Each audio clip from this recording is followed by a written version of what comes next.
Hello and welcome to Inside Spurs with talkSPORT Bet. talkSPORT's very own dedicated Spurs show where we talk all things Spurs.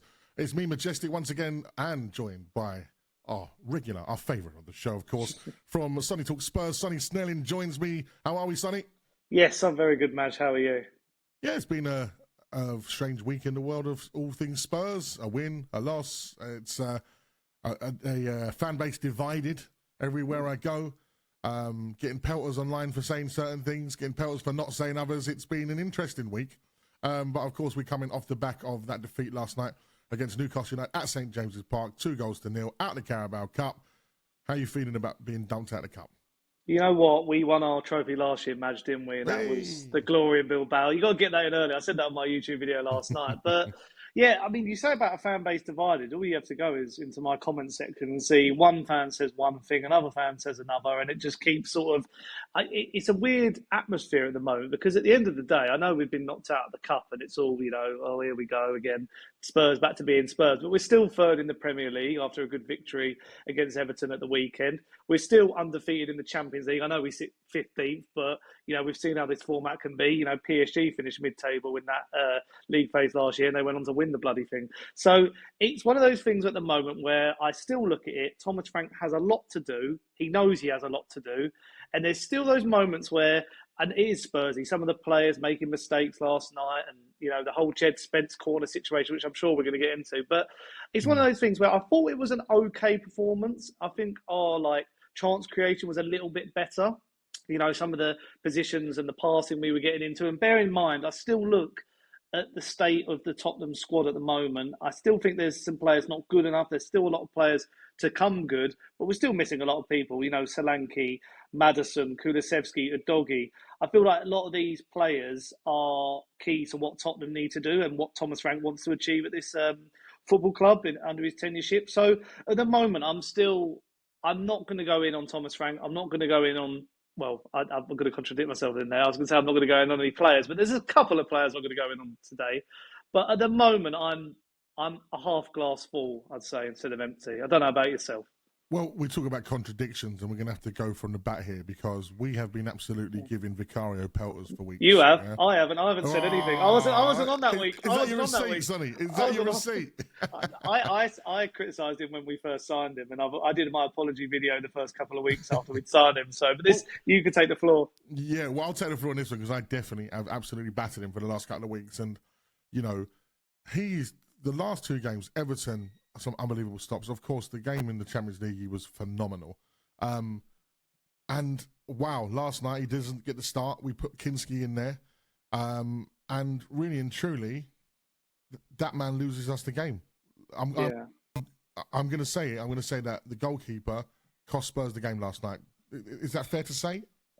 I feel like you can still tell he's a young, naive goalkeeper. I think his passing is great. Like some of his long balls were fantastic and picking out people on the left and right hand side. And I'd say that's where Vicario is lacking. There were moments in the Villa game, especially where he was divvying on the ball and didn't know what to do. And especially with Spurs, the way we take goal kicks, sometimes Van der Ven or Danzo will take them and then pass it to Vicario, who then divvies on the ball. It's a bit of a strange situation. But yeah, I feel like from the corner, Kinski could have done better. And from the second goal that Voltemars scores, there's that, you can tell it's a young goalkeeper because there's that communication. Like he should be saying to Danzo, the old-fashioned, leave it, come and claim it. And then Danzo doesn't know where he's coming or going. I think he also was a bit at fault. And I don't like to criticise Danzo because he's been quite good as of late coming in for Romero. But if I'm Kevin Danzo right now, I'm annoyed at you for bringing my name up. Yeah. that's not my fault. I've got a keeper coming out to no man's land. Yeah, I feel like there is that communication from both parties. That, in a back line, one should take control of that situation, and he is probably the goalkeeper in that remit. I mean, I feel like in the previous round, I know it's Doncaster. He made a really good save at a vital moment. Kinski, I always give him a bit of a benefit of the doubt because he came into a situation. He was proper chucked in at the deep end in January. After injuries to Vicario and Forster and Brandon Austin, not being a proper starter. He started off really well in his debut against Liverpool in this same competition. And then since then, it's like he Gone had some downhill. bad. Yeah, it's gone a bit downhill, and I hope that a manager like Thomas Frank can give him some game time. Hopefully, he gets a few more here and there in the competitions, and we keep his confidence up. But yeah, there's a lot for him to learn. But I'm going to let him off because he's young.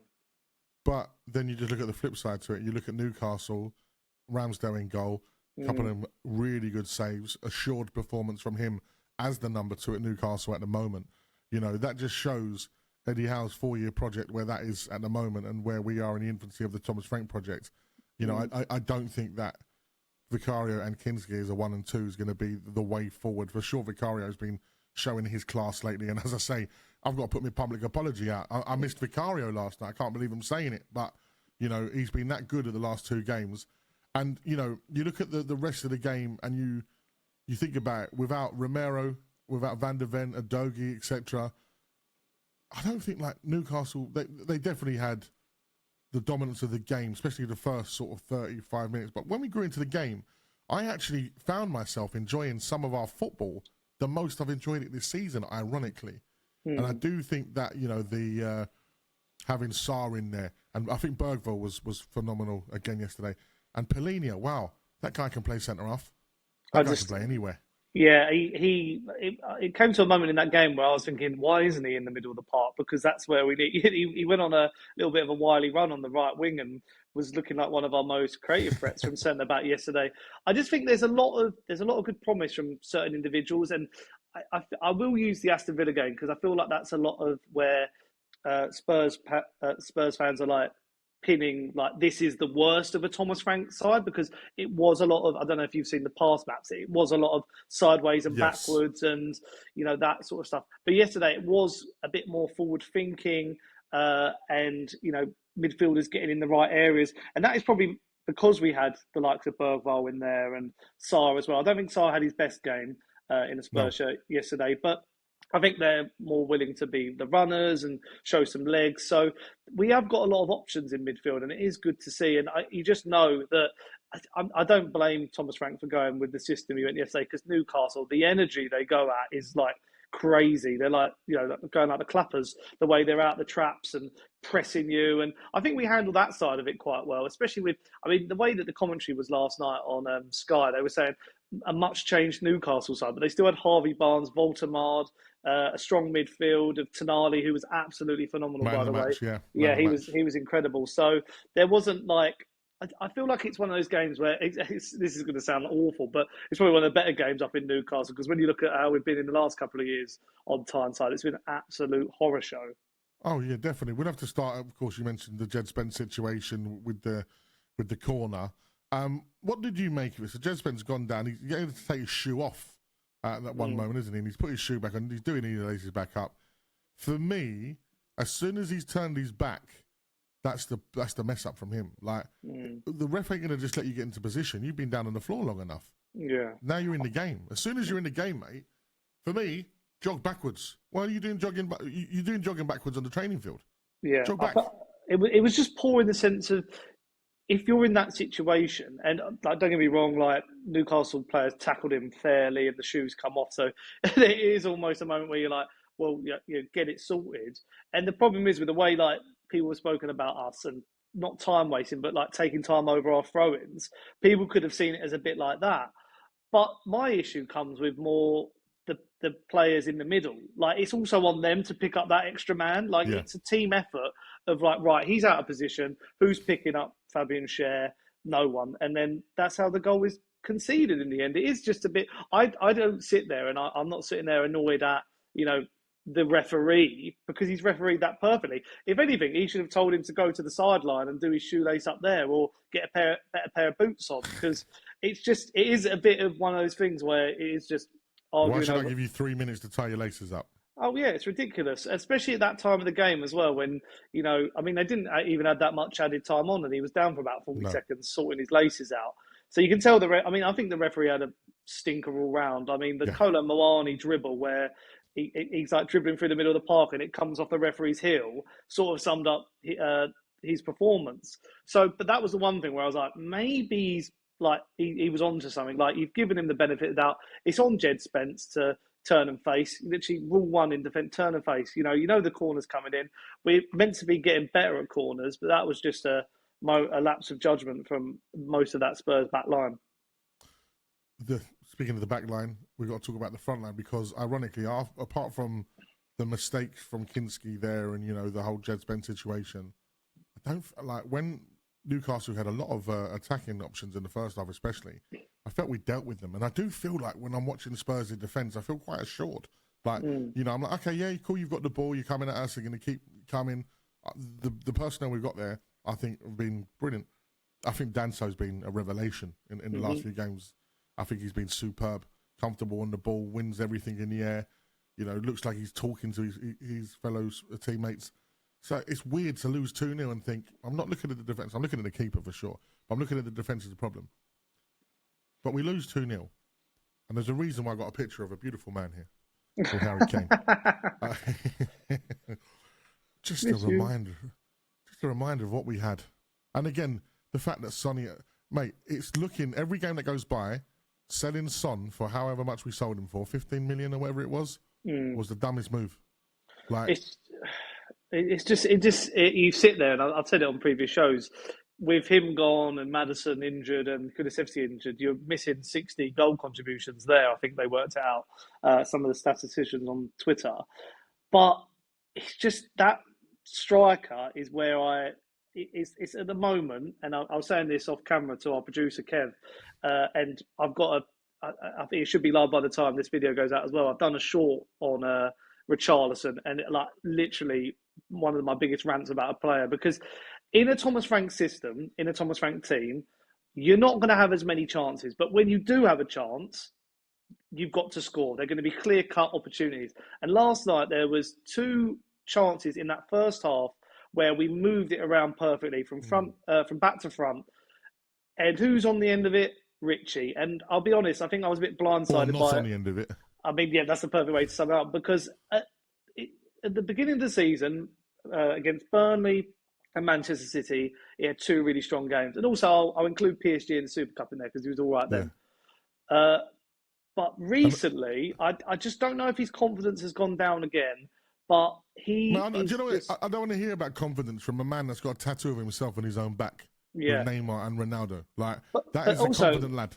Why has he got a tattoo of Neymar and Ronaldo? Because they're in a different stratosphere to him. Like, if he thinks he's anything like that, there's a thing at the moment, I see it as a meme, it's called fake Brazilians. Like, there's a lot of Brazilian footballers out there who are not living up to that Brazilian samba legacy. And he's in there, him and Martinelli. I don't know how they're, that's even unfair on Martinelli. I just don't know how they're even in the, being called up to that Carlo Ancelotti's Brazil side ahead of a World Cup. Because the thing is, I think I could get in better positions than him. Like, I know that the ball's coming across the goal, to not run ahead of it or behind it. It's just really, I just don't understand his decision making. And when we've had, and I know it's a small sample size, and we've not been able to see what his full powers could be, but I've seen more from Kolo Muani in a couple of games. I think he offers a lot more. He's more powerful, pacey, good with the ball at his feet. Just even his shot selection. Like, there was a moment where he's through on goal, he slows it down, he then goes for this ambitious shot, and you think, just go across goal with it, but it goes straight near post, and the defender blocks it, and you're like, what is the thought process there? And then Solanke's injured, which I think he would be great in this system. But then you look at the bench and you go, right, take Richarlison off, and who's coming on? Matisse Tell. And it's hardly going to fill you with much hope that he's going to come on and bang a goal in. Because as soon as it went 2-0, you're like, well, this game's pretty much over. We've not got any firepower. Kudos came on late. Ladies and gentlemen, Matisse Tell. I know. It's just, I'm just really done with Richarlison at this club. I feel he needs to depart. He's got to go. You know what? He gave us another false dawn, didn't he, at the start of the season, like you said, those few games. And we're all turning around to each other. It's a World Cup, yeah? He wants to look good for Brazil. Oh, my goodness. He's here. He's doing bicycle kicks. He's doing all sorts. Mate, listen, the Everton fans are yearning for him. Sell him to them, 50 mil. I love it all day long. They'll take him, 50 mil. I think I'd rather have Beto after he... Mate, that's not a joke, though. He gets into better positions. I just think in terms of, like you said, those runs, the timing of the runs, how are you in front of the ball? How are you in front of the run? Like, you time your run, didn't you? You wait and then you go. Like it's just I don't care. You can like him for cult reasons, you know, for the pigeon, and he's some people might think he's a bit of a housery, but you know what? There he is. Yeah, and all you got to look at breaking is more records in the Bundesliga, and don't. And we got rid of the other one, Son. So we have a gaping hole at the top of that field. Yeah, and all you got to look at is Bournemouth. You got to look at Bournemouth as a case study. We went to them. We paid 65 million for Solanke, who I think had a good season last year despite injury. He's injured again. And what did they do? They went out and bought Evan Nilsson, who looks like a great player and a perfect replacement.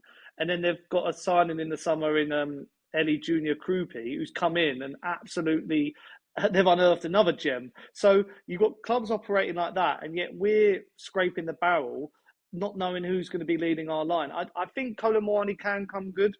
I hope Dominic Solanke can return from injury. But at the moment, when you're looking for that sort of killer instinct in front of goal, we haven't got that because you're relying on our wingers to then get the goals. Xavi Simons is low on confidence at the moment and is not even creating chances. I even had a conversation with a Spurs fan in the office today, and he said Richarlison didn't get any service, and I was like, were we watching the wrong game? Because I just can't get my head around how you. There was the one who threw on goal. It was like he was running towards the goal on the right side, and he shoots, it just hits the player's leg. Yeah, that's the one I was meant earlier. So uninspiring, isn't it? Like whereas before, you had a Son or a Kane who, in that situation, one-on-one with someone, they do a little slight feint of the body, cut back inside, and boom, top bins. We haven't got that at the moment, and we haven't got a player that does that for Spurs right now. We are lacking the player that gets you off your seat. We are lacking that big time, and that is why I think so many people are so frustrated. As you said from the bounce. What we're doing right now with Frank, I think it's good. I think it's a slow build. It's a process. He's came in to shore up that defense. Defense, regardless of the result last night, looks a lot more assured. We are starting to build a team spirit as well. Like that victory against Everton away from home was a big win, 3-0. And you can see what it meant to the players. Van der Ven getting on the score sheet, etc. I just think it's gonna take time, and I think patience is required. But it's, as I said, it becomes frustrating when players ain't doing the basics. I mean, it just really. Last night, that's what I thought was lacking: a lot of fight, a lot of determination, a lot of grit. And my dad Newcastle used the word had desire. That. Yeah, desire. My dad said there's no desire in this team. It's like we were all right to just go out and just not give it our all. And after what we saw from this team, in May in Bilbao, it was just a bit disappointing. I mean, don't get me wrong, maybe, the Carabao Cup, do they want to win it? But at the end of the day, you've only got a couple more games and you're at Wembley. And this year, I mean, there's a few teams in it that look strong. There's a few teams in it that look beatable. So it's there to, it's there to get. It's just, at the moment, what my worry is our top goal scorers at the moment are Van der Ven, own goals, and Polinia. So, I mean, don't get me wrong, good to spread the goals around, but you still need a player there getting at least 10 to 15 in a striker position. And at the moment, we haven't got that. We've gone from one extreme to the other. Last season, we were banging in goals for fun. Like, we're at the top end of goals scored, and we had no defence. Now we've got a decent defence, but we can't, nothing up top. And the thing about that for me is, this is when there's time to be a little bit brave, because I'm looking at some of these young lads in the youth team, the academy players coming through. I'm reading about them on a daily basis. I'm seeing the goals they're scoring. Fearless. I'm like, is it worth giving them a go? I'd rather see Dane Scarlett than Richarlison. And I'd rather see Luca Williams-Barnett given a couple of minutes here and there. Because I know he's 16. I know he's playing for the under-21s. I did a video on him on my own channel. And he is just absolutely fearless. And, he might make a mistake here and there. And even some people listening to this might think, Sonny, you're being a bit too ambitious. But I think he's got all the potential to really... at the moment, Xavi Simons is our only creator. And the other two are injured. So it's worth giving some of these players a go, because what we got to lose at this stage, it's just worth a go, because we can't keep going with the same thing. And as I said to you, I'm glad we've fixed our defence, maybe at the moment to the detriment of our attack, because we needed to. Our defence last year was abysmal. But there is still those moments where we just need a killer in front of goal. And at the moment, a lot of the usual suspects are not, up to that level. Well, as you said before, the thing is the usual suspects are not on the field. Madders, Solanke, Kulusevski, Son is another club. And I think for me, it's going to be about treading water until January. And we have to go again in the January market. And the thing is, like with the Tales and Richarlisons, etc., we've got to accept that it's not going to happen with these lads. Richarlison, like as I said, Xavi Simons, I can see there's bits and pieces there. That's a confidence thing, but I think there's a baller there. We all know that. We was excited about him. So he's got time on his side. First season in the Premier League, plenty of time. Richarlison is a Premier League player. He's played there for years. Too injured for me. Right, he's always stop-start. When he gets a little bit of form, he's then injured. We've given him a go. Mate, he was playing with Harry Kane. He played with Harry Kane under Conte. Like, you've been there long enough now. And like I said, I'm looking at that team and bar Polinia and a couple of us. Like, isn't it funny? Kudus comes on last night. Kudus was the person that came on and had a bit of desire, a bit of grit. He's getting into the face of the Newcastle players. And I just feel like then you look at, we ain't even mentioned Brendan Johnson yet, mate. Brendan Johnson, like we was waxing, not lyrical about him, but we were giving him a little bit of a pump the other week saying that we should, I wouldn't mind to see him through the centre, which I still stand by. Before I'm done with him, please just let me see him like in the centre because he can't be any worse than Richarlison, right?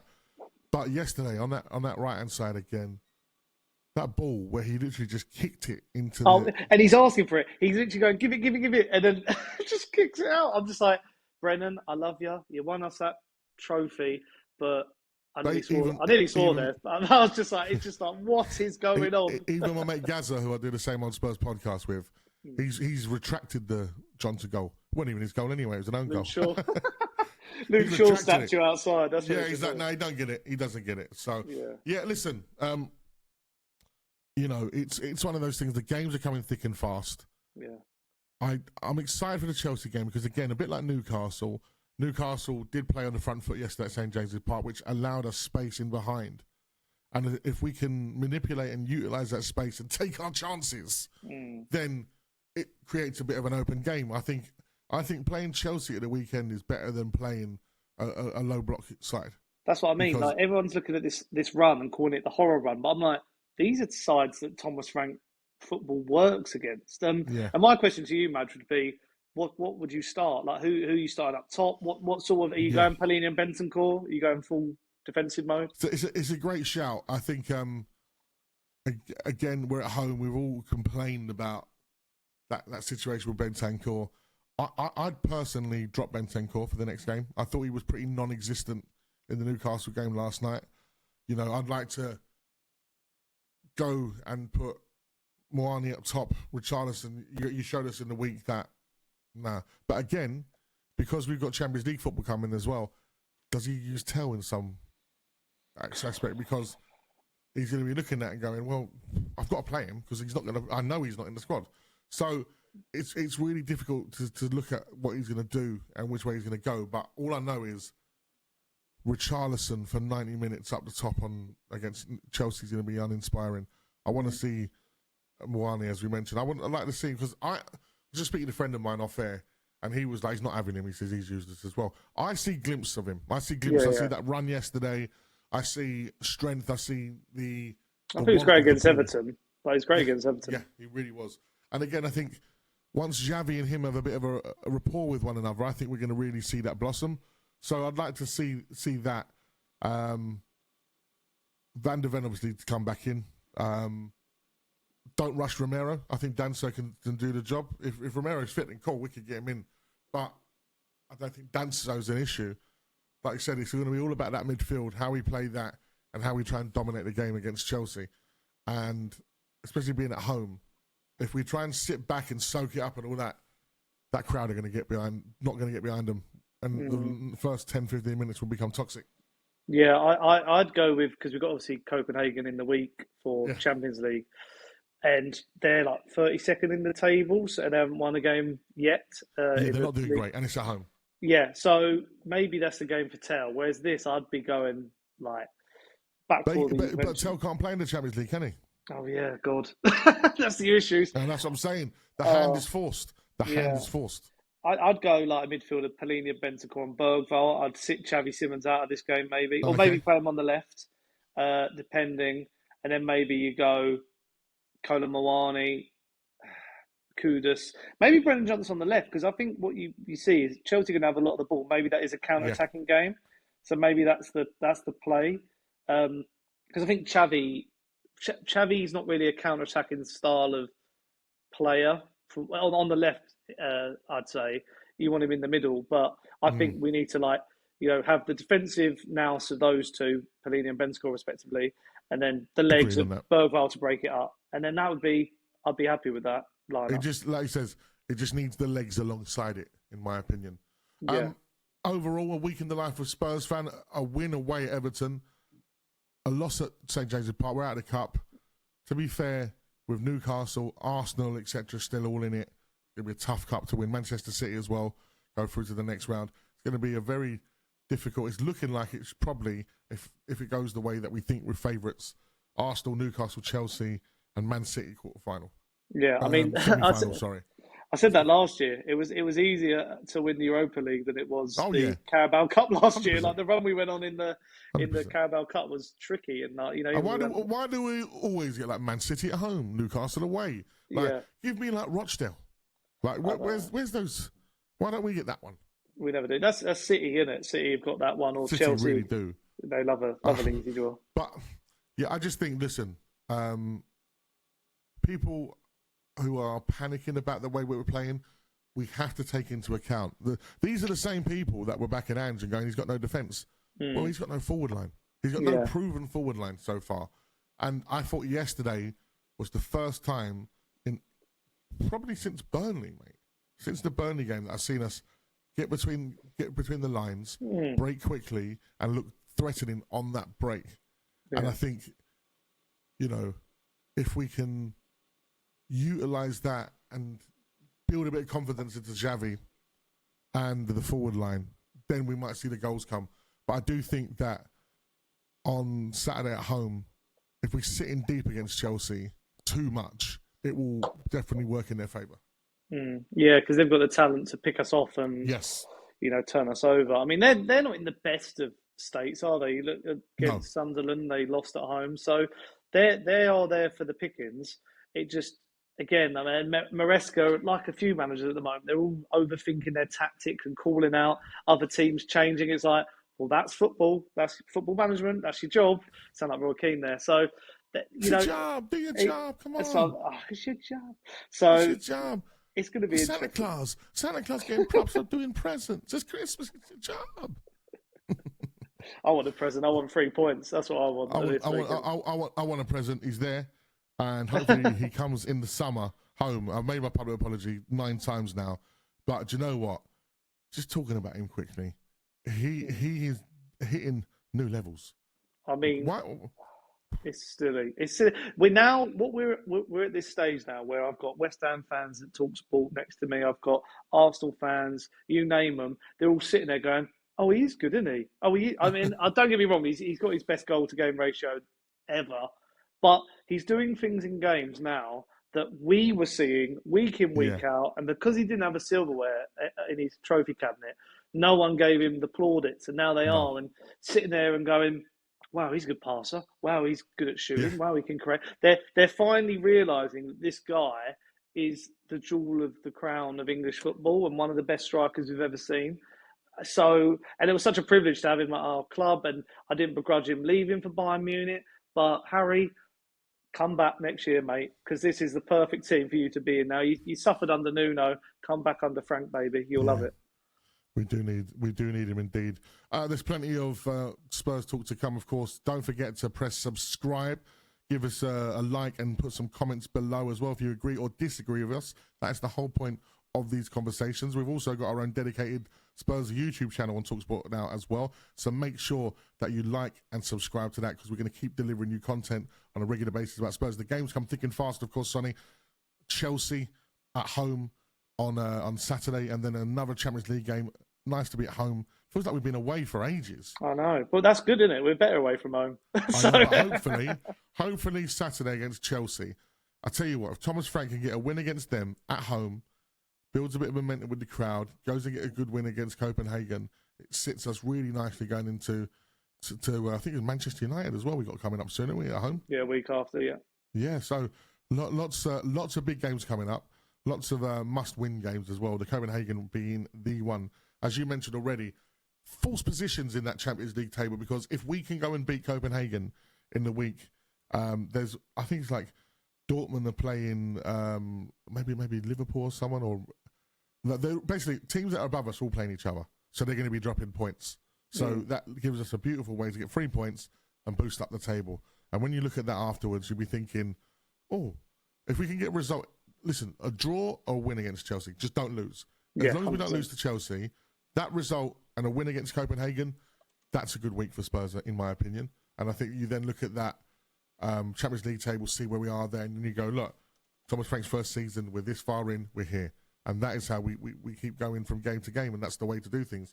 It's interesting that he was asked, do we think we're title contenders? Straight away, no. Like, he knows. Yeah. You know, like, we're watching these games frustrated at our forward line. He knows. Justin Cochran knows, and looking at those boys going, they're not good enough. They're not going to take us to the next level. So no doubt, you know, the conversations are going on, hopefully with the likes of Ivan Toney or Harry Kane to come back. Even they're looking at the current Brentford striker, aren't they? But apparently the eyes are on him because he's having a decent season. Funny, Brentford lose their manager, think it's going to go all wrong for them. They're through.